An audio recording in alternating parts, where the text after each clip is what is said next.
What was the accident? What brought you in? So what happened was I had an accident. It was in June of 2018. So I had 3 herniated discs in my neck, so I had to do surgery for it. Do you know what type of surgery it was? Like what they did? Yeah, they put titanium in my... Right. Yeah. Mm-hmm. And then you started to kind of work out on your own, correct? Well, I was looking at these things on YouTube. You can strengthen your neck and things of this nature. Mm-hmm. I had to figure I gotta try something. Right. And what sort of exercises were you doing? Like what was YouTube telling you? I saw this Joe Rogan clip, and he was saying that he was talking to Mike Tyson about it, because Mike Tyson used to do these crazy exercises, and he said you can't be out here running ish with a thin neck. So I'm like, oh God. I had these bands. I would put them around and go like this, and then I'd go like this, like this. So kind of like. Oh, exactly like that. Yeah. So you're kind of doing it like this and pulling forward. Yep. I'm not putting the resistance. Okay. And then the side, correct? Yes. Okay. Yeah. So this is something that I wanted to discuss. That's my take on neck exercises. Okay. Your neck and your neck muscles, they're postural muscles, right? So postural muscles, they're high proprioception and they respond to like your spatial awareness wherever you are in space.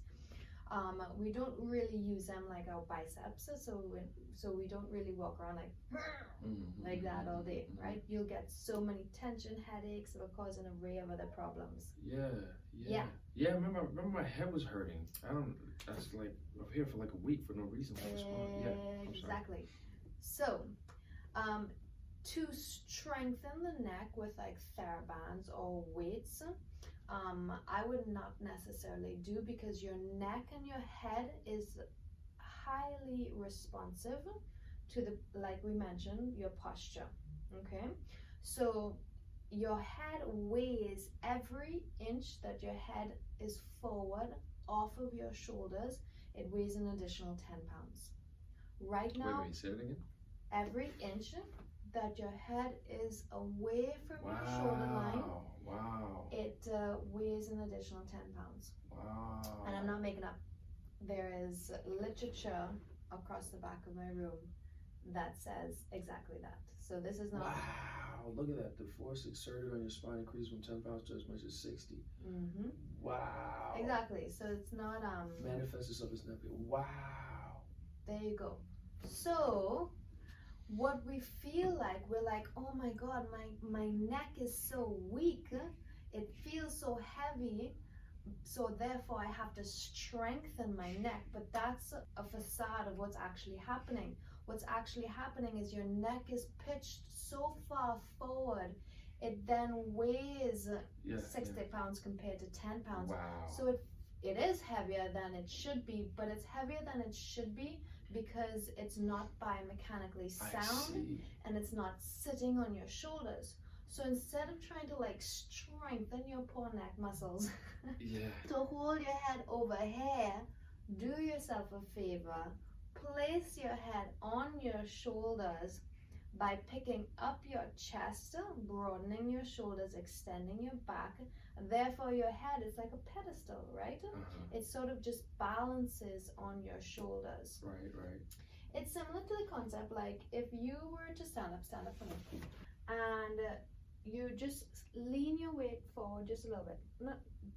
Like kind of like a Michael Jackson lean. Okay. Like stop there. Hold that.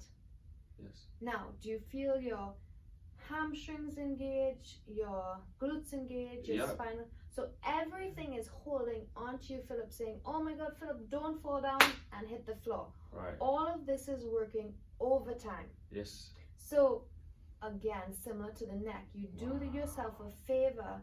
You stack the joints, you stack one on top the other. That takes attention off the muscular system, puts it on the bony system, so that you're expending less energy. So have a seat. So that's the same thing with your neck. Like your neck muscles are working overtime here, and it doesn't have to, right? You do your neck muscles a favor. Be more efficient with your system by placing your head on your shoulders, right? Okay, like this? Yeah, 100%, definitely. So the exercises that you could do in the gym would be a lot of rhomboid work. So you're doing these sort of pullbacks, right? And what that does, that broadens the chest, that extends the back. Okay. Even like lat pull downs, again, it lifts the chest, extends it back. Things that would make it worse are things like push-ups, right? Really? Push-ups done in a certain way. So if you do a push-up and you maintain like a straight spine here, then that's okay. But as soon as you push through this rounding, what you're doing is you are sort of exaggerating this rounded posture in the back, which puts your chest forward. So you never want to push through this. Okay. Once you do a push-up and you maintain a neutral spine, then that's okay.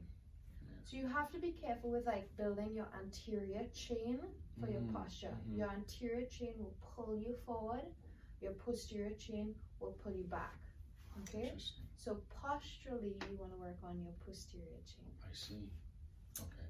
Makes sense? It does. Things I can do. You just have to do push-ups, just not pushing through your shoulder girdle. Just kind of. I have one of those handle things. I don't know if that if that helps at all. Yeah, it's just stopping at a certain range. So when you get to like hair, when you get to hair, you don't push through there.